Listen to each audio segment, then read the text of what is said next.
Hello guys, ఏంటి పొద్దున్నే bus ఎక్కేసి ఎక్కడికి వెళ్ళిపోతున్నా అనుకున్నారా? ఎక్కడికి లేదండి, ఆఫీస్కి అయితే స్టార్ట్ అయ్యాను అనమాట. నాదైతే స్టార్టింగ్ పాయింట్ నుంచి ఎండింగ్ పాయింట్ వరకు అయితే వెళ్ళాలి.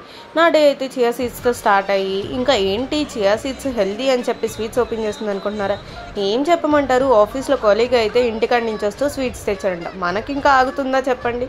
స్వీట్స్ అనగానే టక ఓపెన్ చేసి, మనకు ఆత్రుత ఆగదు కదా, ఇంకా ఓపెన్ చేసి చూసి టేస్ట్ అయితే చేసామన్నమాట. పర్లేదు, బాగానే ఉందండి. ఇదైతే చాలా స్వీట్గా ఉంది. ఇంకా ఆఫీస్ కంప్లీట్ అవ్వగానే టీవీ చూస్తూ, ఇంకా మనమైతే మార్నింగ్ ఏం తినలేదు, లంచ్ అయితే ఏం చేయలేదు అనమాట. వచ్చి అలా పడుకున్నాము.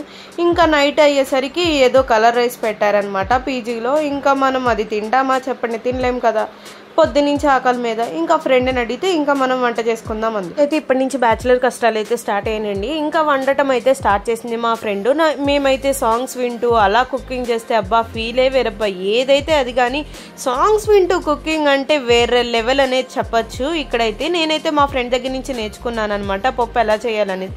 ఏంటి మీకు ఇప్పుడు పప్పు కూడా రాదా అంటారేమో, నాకు ఇలా చేయడం రాదు, అందుకే నేను నేర్చుకున్నానని చెప్పాను ఇక్కడ. ఇంకా మేమైతే అలా చేస్తూ ఉండగా నాకైతే నోరు ఊరిపోతుందండి చేస్తున్నాం. కానీ ఏంటి పప్పుకే నోరు ఊరిపోతుందా అంటారేమో, పీజీలో ఉండే వాళ్ళకి తెలుస్తుందండి కష్టాలు. ఉన్న దాంతో సంతృప్తి పడాలంటారు కదా. ఇంకా మేము ఉన్న వాటితో చేసుకుని అలాగే తిన్నామన్నమాట. ఎప్పుడు నవ్వుతూ ఉంటావు ఏంటి అని కొంతమంది అంటారు. వాళ్ళకైతే నేనైతే ఇక్కడ ఒక సాంగ్ ప్లే చేద్దాం అనుకుంటున్నాను, మీరైతే అది వినండి.